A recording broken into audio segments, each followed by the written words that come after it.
Hi, Hi, how you doing, Sonia? You I'm okay? good. How are you doing? I'm all right. I'm doing pretty well. I'm Well, doing good. well, first of all, thank you for taking the time out to join us today. Well, it's an absolute pleasure. Thank you for having me. Yes, of course. Now, Raj, when your PR company contacted me for this interview, I was honestly amazed at how much you've accomplished since you were a little kid. You started playing pool, actually, not pool, but something very similar to pool, since you were like a little kid, 7 years old. Can you Yeah. talk to me a little bit about your journey from now till, from then till now? Oh wow, I mean, that's a long, yeah, that's a long road. But I think I was 6 years old when I started playing, and my mum and dad couldn't really, afford a babysitter or anything for me. So I used to go to where my mum worked, which is at my auntie's restaurant Hmm. and my mussie's restaurant, and basically I just hung out in the store cupboard where they had a little table, a little 6 foot table, and that's when my journey began. So I was I didn't have a choice. It was either that or work in the restaurant or help do, peel some potatoes or doing something. But no 6 year old kid really wants to do that. And whenever I could, I would just play pool. And then my dad and my uncles had realized I've got some sort of natural ability here. And that was it. And we just, and I had it in my mind then at that young age that this is my way out of, say, having to have a regular 9 to 5 or just making up the numbers in this world. I thought this table here and this talent, maybe I could write myself in the history books here with this one. Right. So, And you have, I mean, you've accomplished so much. At the age of 23, you became the youngest World Pool Masters champion. How did that feel? wow, I don't, you know what? There's very few things on planet Earth that could top that. Naturally being a dad, the day my kids were born, things like that, nothing can beat that. But other than that, it's very hard to find a day that beats that day because that will always stay with me. Right. It was a very special, and not only that, I won the thing. I didn't only win that day for me. It was a victory for all of our people. It was we were on the map, and there was listen. There'd never been an Indian kid before me, and Right. it was big. I knew that day we did something. That was special. That wasn't only my day. There was a lot of people involved in that victory and took pride in that win. And yeah, especially that moment will never leave me ever as long as I live. So talk to me about some of your challenges. Like you said, you're the first Indian to kind of make your way there. What were some of the roadblocks?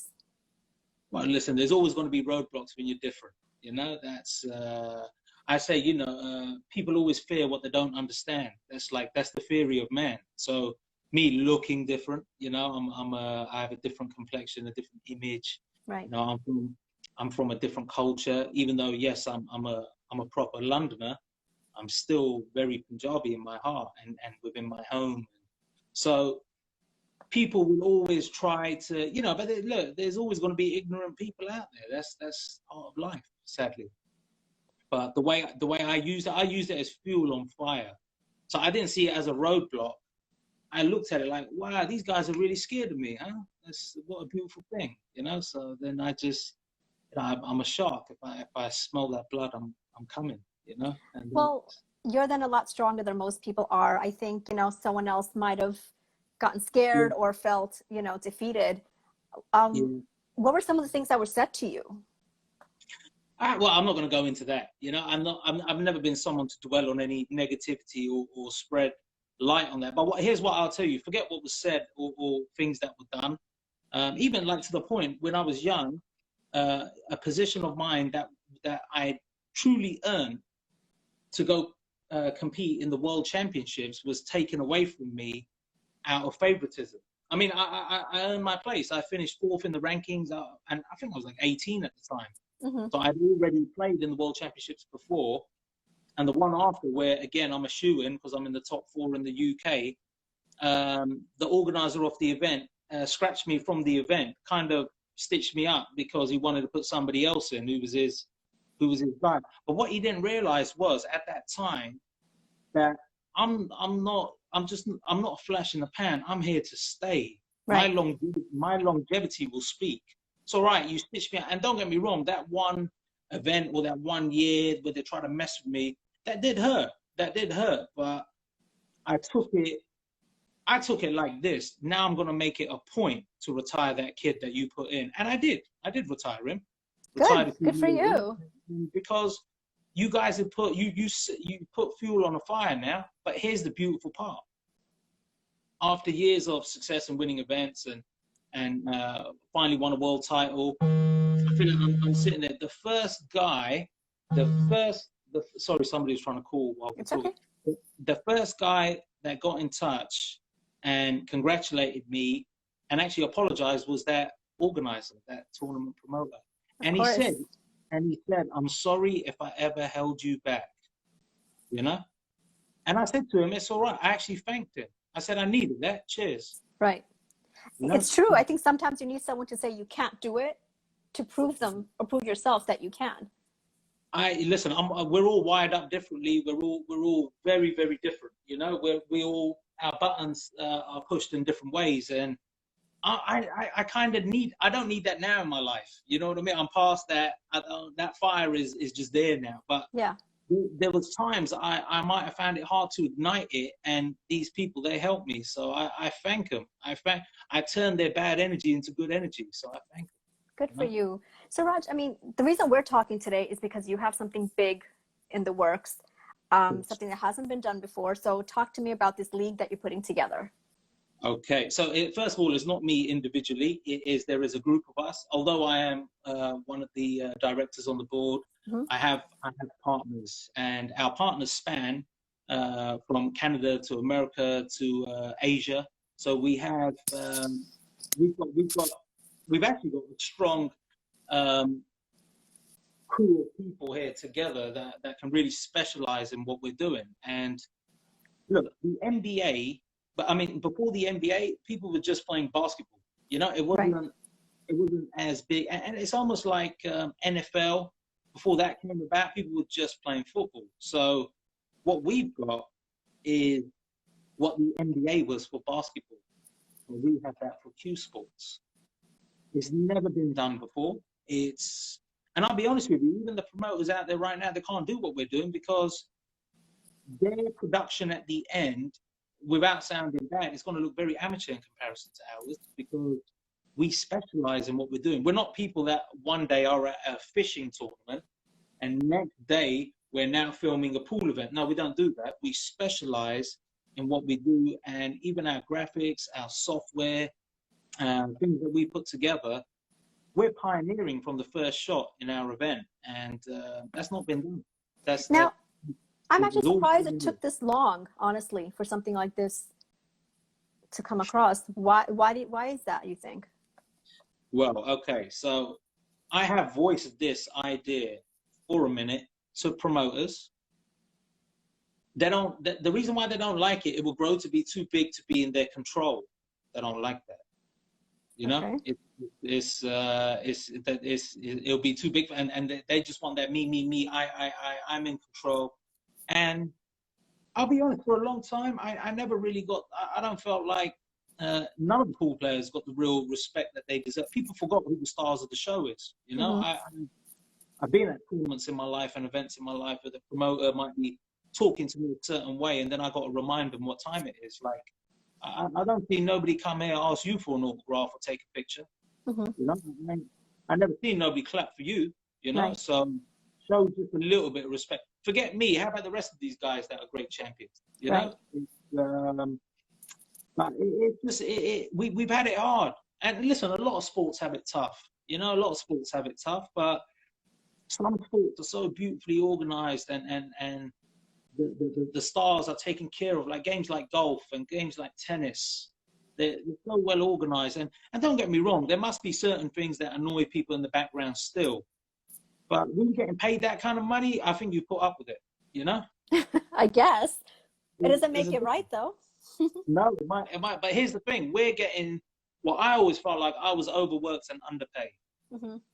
So I even got bored of, I'll be honest, could you believe it, with my talent, I got bored of playing pool because I didn't like the situation. Oh, Imagine wow. that. So I took myself out of contracts. Obviously, the plan was to do what I'm doing now. You Right. know, I said, I'm tired. I was watching myself on YouTube play. I was looking at my technique, how it had developed and changed over 5 years, 10 years, 15 years, 20 years. You know, I've been doing this a long time. I'm apparently a veteran, and I'm not even 40. So I've been doing this. Good for you. Well, you Quite some started time. young. That's why I started. Well, I turned professional at 17. You know, so it's one of the. It's one. I mean, this is. I needed a break. I'll be honest. I wanted this little break that I've had, and I've loved it. The last few years have been great. I felt like I've been on vacation, but at the same time, I've been working on putting this together. And I just had my pool table delivered to my house. It's been set up. I'm back to training, and Good. we've got to break some more hearts. You know, has to be done. Yeah. So what's the big overall plan? The big overall plan is I should be the only guy, me and my crew, setting up pool tournaments, making it into a proper sport, making the stars of the household names. Look, it's different. We're cutting the production and doing everything. So we are in full quality control. And it's not only about making money. Yes, it is a lucrative business to create programming, sell it to networks, you know, for people to buy the broadcast rights, to sell sponsorships. It is very lucrative, but that is not the end goal for us. That's not, for me, it's more than that. It's my heart's in the game. I love the game. I wanna push the game out to other people to play, because it's a sport where guys can play, girls can play, young can play, old, abled, disabled. So there's not many sports where you can actually have all of that. And look, we live in a time where mental health is such a big thing as well. It's nice to have that space that you can go to and just be free. And for me, the pool table has always done that. Any problems I ever had, I went to the pool table, I played for a bit. Even if it was 10 minutes, I felt better, you know? Right. So I just want to share the beauty of my sport, the art of that, with the rest of the world. But I can't do it on the platform that these current promoters are providing, because without, it is a little disrespectful, but I can't respect the platform that they've provided. My shoes are too nice to walk on that. I can't do it. Good for you. So Raj, do you have a lot of other South Asians that have approached you, either for mentorship or some sort of advice on how they can get into the sport? I do get messages every now and then. You know, listen, pool is a sport that's played by everybody one way or Right. another. You shoot 2 balls at your local pub, or you're actually playing an amateur league, or yes, the professionals is rare. But I always give them the same advice. Like, look, there's no shortcut. First of all, you got to become the best in your town. Then you got to become maybe the best in your half of the country. Then you got to try and become the best in the country. Then you might try and be the best in your continent. And then you got to go battle with the rest of them and see where you fare in the world, you know? And that's all sports. There's no, Right. You can't just show up and be the striker for Liverpool. That can't happen. There's a process, and you got to respect that process and go through it. But sometimes, you know, when you give somebody the answer they're not looking for, they get disheartened. They think, oh, how would I do that? It's going to be tough. But there's nothing great that's easy, you know? There's nothing great that's easy. Got to work for it. So while we're chatting, I wanted to say to all the viewers, thank you, first of all, for joining. But if you guys have any questions, please feel free to ask. This is your time, your opportunity to ask Raj whatever you want. Raj, how did your family, you know, when you decided to go professional, how did your family feel about that? You know, were they like, yeah, play it on the side, but you also need to have the proper, quote unquote, stereotypical career? No. Listen, my mum and dad knew that I was a little bit different, you know, that I've been given some gift from the skies, you know, where not everybody believes in God, or some people believe in just the power, or whatever it be, you know, or some people say I'm lucky, whatever it is. But I knew I had something in my hands that wasn't normal, you know, and I just thought, well, all I need is the support. And I only needed a little support, but I had so much, you know. My mum and dad always pushing me forward. Go on, son. My dad always said to me, he goes, don't be good, be great. There's a lot of people that are good. You know, you want to be great, because that's the difference. And you know, I always aspired to be as good as I could be, and I'm still aspiring to be as good as I can be. You know, it's I don't feel I've even reached my peak playing pool. I'll be honest with you. I've got titles to win, and you know, it's not like boxing where you're done in your 40s and 50s. Right. This can go on. You're right. Yeah, well, it's your peak times in your 40s, actually, in my game. Oh, okay. That's good to know. We're getting some questions. Someone is saying, would you coach players? I have done in the past. I'll be honest with you. That's something that it's time consuming. If I got the time and I'm about, I'd like to do it. But more than anything, once in a while, I set up like a pool clinic, and we have some kids come in, and I try and teach them. But I haven't really took coaching. I'm still active as a player. But if anybody on planet Earth, even my opponent, asks me something about the game, I'm always going to share it. Whatever knowledge I got, or something. Because I'm still a student of the game. I'm still a fan of the game. I'm still that way, you know. So I'm always going to share whatever light that I have. Well, I see you're very popular with the ladies too. We're seeing a lot of love come through. Oh, I don't know that. You're gonna get me in trouble. You're gonna get me in trouble. No. It's all innocent. It's all innocent. I mean, listen, hey, it's that's not a bad thing. No, it's all good. It's love. So, Raj, I you know what? I feel like when South Asians make it, you know, other South Asians always look for, well, how is he going to pay back to his community? Good question. And you know what? I should be held responsible, because my community has always supported me. They've always shown me love. And yeah, I do have a duty to give back. I have a debt that has to be paid. But just give me a minute. I'm working on it. You know, I will. I'm not going to sit here and shout about charity work I've done. That's not my style. I've never done that in life, so I'm not going to talk about it. You know? Well, you're not gonna forget about us, right? Never. No, I'm gonna be honest with you. I anytime. Listen, you guys have shown me love today. You've given me a platform to hear my voice, and I appreciate that. So whatever we're doing moving forward, ever in the future, you guys will never have to ask twice for me to come on and say a couple of words. Oh, that's awesome. Well, thank you for that. Raj, is there something that you want to say to your audience, you know, something you want them to take away from this conversation today? Yeah, just listen, you know, this whole thing of, oh my God, how am I going to do it? And this, listen, I'm not saying I'm the first guy to walk on the moon or anything like that. No, but I've done a few things in life. You know what I mean? I feel like I've done these things, and it's possible, but I still feel like my journey's only just begun, and I can do so much more. So I want people out there, if you're in a job or you're doing something that you're not happy with, don't do it, man. Go and do something else. You know, just get into something your heart's into, right? And sky's the limit. Don't we limit ourselves. And I'm absolute proof of what having a no limit mentality is. You know, I mean, I was just a kid playing in the store cupboard. That's it. And out of nowhere, I forged a career. And listen, you're going to switch on ESPN next year and watch this league running. Yes. And you're going to sit there and go, wait a minute, there's that young Indian kid, little Punjabi kid from West London. He put that together, and he's playing in the league as a captain on one of the teams. Yes, everything is possible. No, that's amazing. I got chills just listening to that. Well, it's the truth. Listen, some dope shit. I speak from my heart, so it's you know, if it touches somebody else, then that's what it's about. You know. No, I hear you. So, guys, anyone have any questions? Raj, while they're asking questions, tell us something that no one knows about you. Tell me something. No, I can't swim. Yeah? Imagine that. Well, but you're not the only one. There are a lot of people that can't swim. That's not good enough. I need something more juicier. What do you need to know about me? I don't know. You got to give me a clue. There's so many things. I don't know. What can I tell you about you? Well, you tell me. I don't know what I don't know about you. I don't know. All right, how about this? Let me help you out. What do you do when you're not playing pool? What are some other things that you enjoy?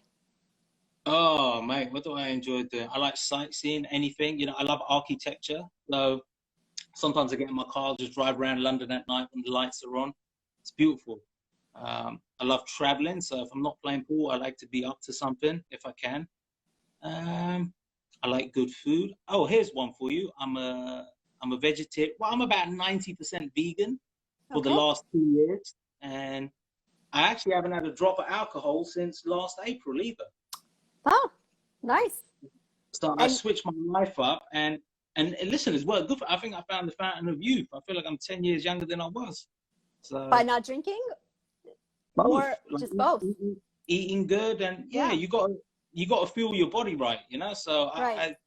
I always, you know, you can't put bad fuel in a Ferrari and think it's gonna go fast. It ain't gonna happen. Yeah, You know? that's true. That's true. That's true. So Raj, what, again, when you're not playing pool, what is that one Mhm. thing that you like to focus on? My boys, my family, my kids, you know, they mean the world to me. So I sometimes have a thing in my mind. It's like I feel guilty working sometimes. Like I'm working hard, I'm not spending Yeah. time with them, and I think, damn. And then when I see them, then I want to do everything with them all in one time, you know. And then I'm back to doing something the next day, and then in the evening. So the minute I can switch off, it's like I'm just with my kids. Like yesterday, I was with my eldest Jay, and we were watching The Incredibles, and I loved it. You know, we're cuddled up on the bed there, watching it, chilling, eating an ice cream. Like And we how got old our are own they? little. My eldest is 6, and my youngest is 3. And well, the younger one's quite young, but your elder one, does he have any interest in playing pool? Does he for fun? Because daddy Yeah, does he it? does. You know something? It was weird because I didn't want to like push him into it too much. You Yeah. know, I'm kind of scared my kids are going to grow up to become pool players. You know, I want them to do something. Why? Don't you want your legacy to kind of carry on? No, no, not like that. I want them to have their own legacy. I want them to etch their own footprints. You know, I Hmm. want them. I don't. Here's the problem. Anybody with my surname in my sport, when they're interviewing they're going to be talking about, oh, so Ra, and remember this. It's not about me. My time will be done. You know, Right. I don't want none of them kids to ever have to walk in my shadow. No chance. It's not for me. I'm not. I don't have that kind of ego. You know what I'm saying? I don't have that. So Raj, So, who inspires you? Who kind of motivates you to just keep going and, pushing you to oh, your limits? so many people. I've got great people around me. Listen, my missus does. She pushes me hard. My kids do. Even Jay, he says to me, "Come on, Daddy, I want to see you lift some more trophies." That's big. My friends, I've got a good circle of friends that That's I've had very my whole important. Yeah. life. You know, listen, I don't have a fan base like Cristiano Ronaldo, but then again, probably nobody does. But the 5 fans that I do have, they will hit me up and be like, you know what, good luck, kid, when you playing next, and or we miss watching you on that screen, get out there. So that's motivation.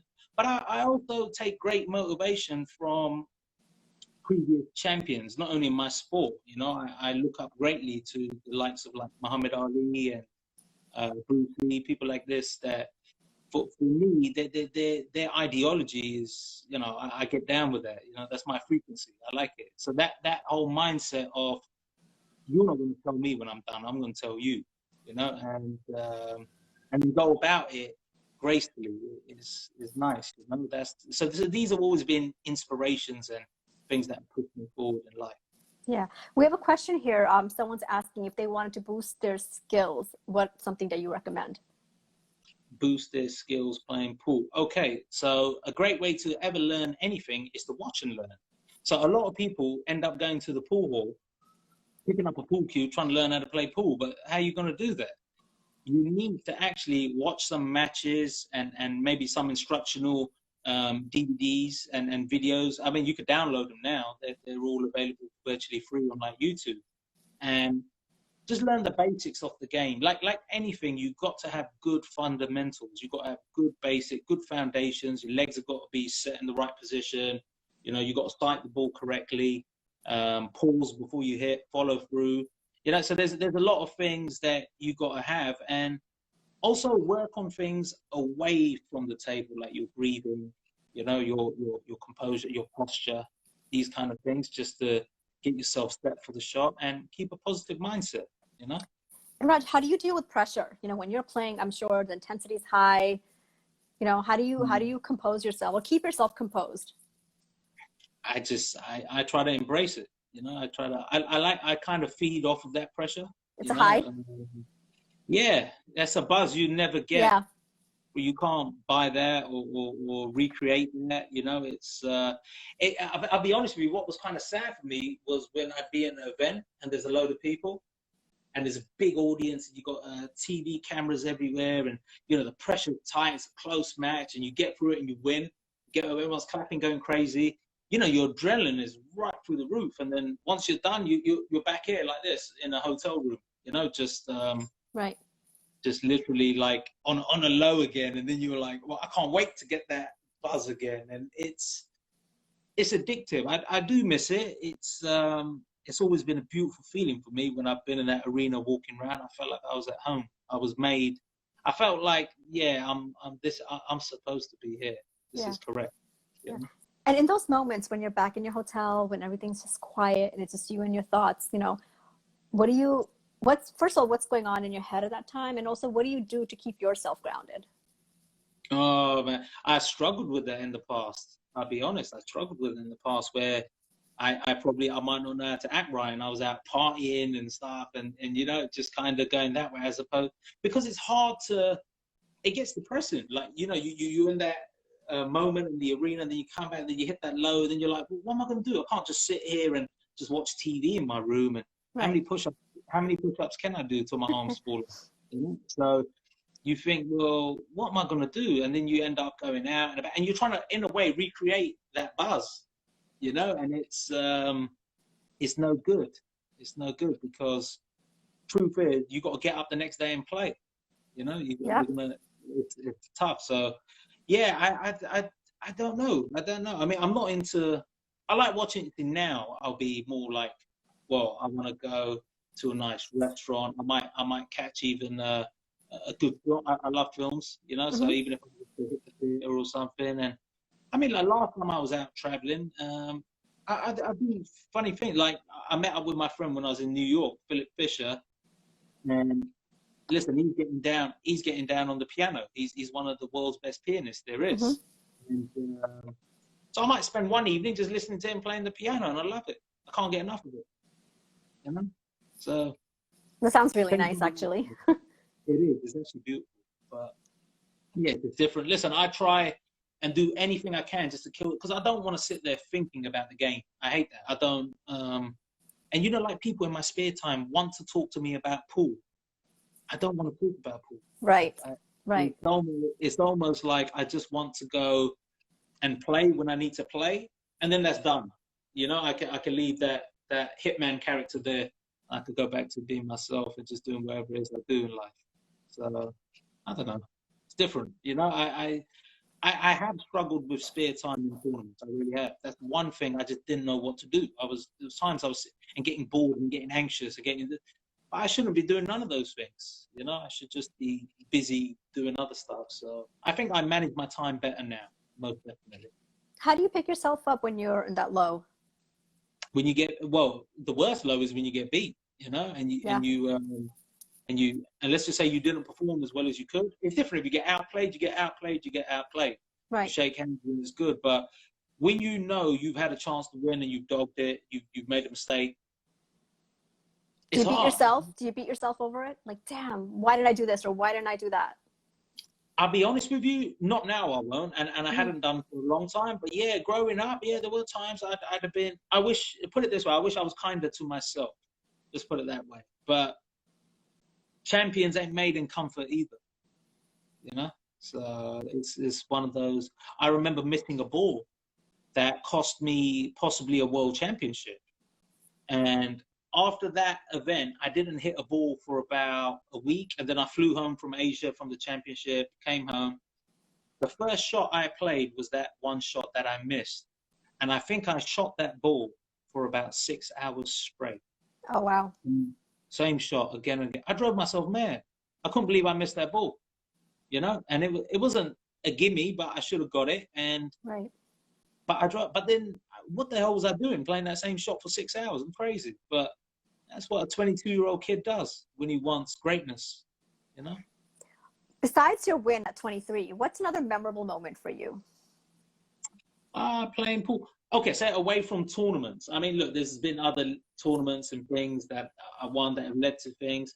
I've had some nice kind of awards as well, like, sports awards and things. So some of these nights were great. I mean, I remember one night I was up for sports personality with the British Asian Sports Awards that Sony had put together. So it was the proper one. It's not, you know how you get these dodgy awards that people, Right. my uncle put the award on, I'm the only guy getting nominated. Not my Mera beta. That's right. This was proper. This was the real deal. And and what happened was I was up against, there was a cricketer, and who else was there? There was a cricketer, and I want to say footballer. I think it was a football. And then there's me, the pool player. But I'll be honest with you, they don't have personality like I got personality. No disrespect to them. Like, you can get that one in writing. Like, these guys are like dry as porridge. You know what I mean? So, but they're from bigger sports. And I actually thought before going there, I got no chance of winning this one. It's like, it's nice to be nominated. It's cool because it's not in my hands. If we're on the pool table, it's in my hands, but it's this is between judges and votes and God knows who else is involved, right? So I just thought, look, we're gonna have a nice night. We got our dicky bows on and shoes were polished, and we went out and had a good night. I couldn't believe I won. I was like confused. I was standing around.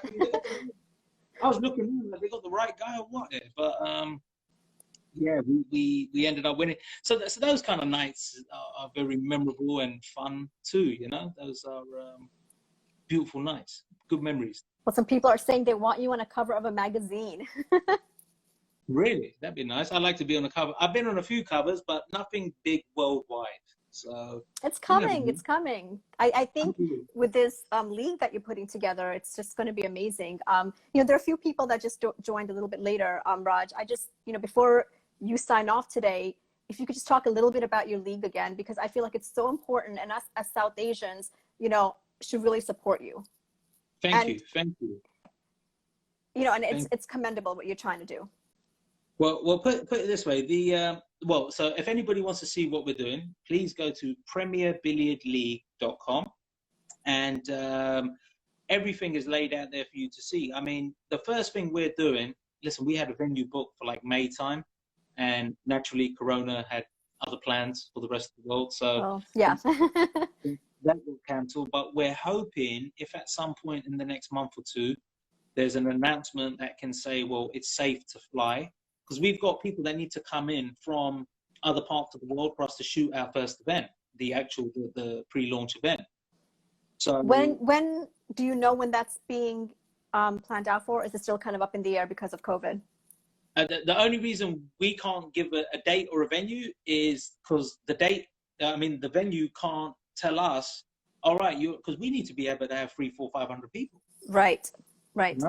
I mean, our staff, our crew, our production crew is probably like 20 odd people, God knows, then referees, people helping in the background, then the players themselves. Then you've got like, audience. We want to have at least like 300 people sitting there watching. So right now the rule is 30 people can get together. So, and they've got to be related or something. So it's like, we're stuck, but hopefully we can announce the date and the venue real soon. And with that being said, we're good to shoot the event. So once we've shot this event, I'm going to let you in. I shouldn't tell you guys, but I'm going to tell you something. I'm not going to say no names. Oh, nice. But tell us. For our franchise teams, we do actually have some very well-known celebrities that are coming in as the actual franchise owners. They're purchasing something. So how exciting. That's going to be pretty cool. And once that goes ahead, we are basically sitting with our networks that we got meetings set with and sponsors, and we're going to talk some numbers, and that should be fun as well. Nice. Look at you. Yeah, should be good fun. That's going to be great. I hope that we're invited to cover the event. That'll be exciting. You guys are always invited. So you're based out in New York, that's correct? Yes? Yeah, we're in New York. I love New York. New York's like my second home. But, well, next time you're here, we have to meet up in person. 100%. I'm going to take that autograph now. Or actually nowadays it's selfies, so. Yeah, that's That's the way of the world today. Everything's camera related, you know? Yeah, no, for sure, for sure. Raj, is there anything that you want, everyone that's kind of watching to know before we sign off today? Yeah, just thank you. Thank you for supporting, and thank you for tuning in, and please support us on this journey. It's not only me you're supporting. You're supporting our sport, our culture as pool players, and I want people to kind of respect the hustle. We put this all together, and it is to showcase our game and share it with everyone, and get used to it. You're going to see it a lot on TV. There's going to be a slot. And here's the other thing: this ain't going to be the only league that we do. This is the Premier Billiards League, which is the main league for the world. But right, I've had networks in India actually ask me to possibly put one together that is just for India, and I've got 10 good players in 10 different states. And well, the one where we were struggling a little might have been Punjab, but they got me, so we're heavy now. Yeah, but I would think they'd be like, trying to get more people to train and become like you. Keep representing the Punjabis, I'll be honest. I was just talking with a friend of mine like 2 days ago, and we were talking about basically what's the plan later in life. Listen, I'm from Hounslow, which is probably what you would say a little ghetto part of West London. That's where I'm originally from. Okay. And I'm lucky enough to have moved out to a nicer neighborhood. And I'm one of the kids that I feel like I was a naughty kid. I could have gone the wrong way in life, and I don't know where I would have ended up in life. Somehow that doesn't surprise me. Just saying. Yeah, probably, I can see that. I can see that in you. I probably fit the image. But the thing is, the game kind of changed my life. And I'm not saying that every kid's going to turn professional. No, that's not going to happen. But if I had a good community youth center where I can make sure these kids are not in the streets and getting in trouble, then that'd be nice. That's what the end goal really is for me, in a way, is to settle down with a little youth center one day and talk to these kids. And some of these kids are dealing with things that maybe I've had around me in life. I've had friends that were stuck on drugs and things and stuff. So I might be able to help some of these kids and maybe save a couple lives. Right. Right. That would be nice. Well, Raj, I just want to say congratulations for everything that you're about to do, for everything that you've done thus far. We're going to definitely keep, watching you and following you and making sure we can support from our end, whichever way we can. Thank you. Much appreciated. Much appreciated. Thank you, guys. Again, this is last couple minutes if anyone wants to ask Raj any questions. I know someone keeps messaging about skills, but I think, like you said, it's just about watching, right? Watching and learning. You got to watch and learn, and then you got to show up and pay your dues, which is get to a tournament. Listen, you got to learn to be a great loser before you're going to be a great winner. I can promise you that. Thank you, Raj. All right, guys. I'm going to love you and leave you now. All right? Thank you, guys. Bye. Bye-bye.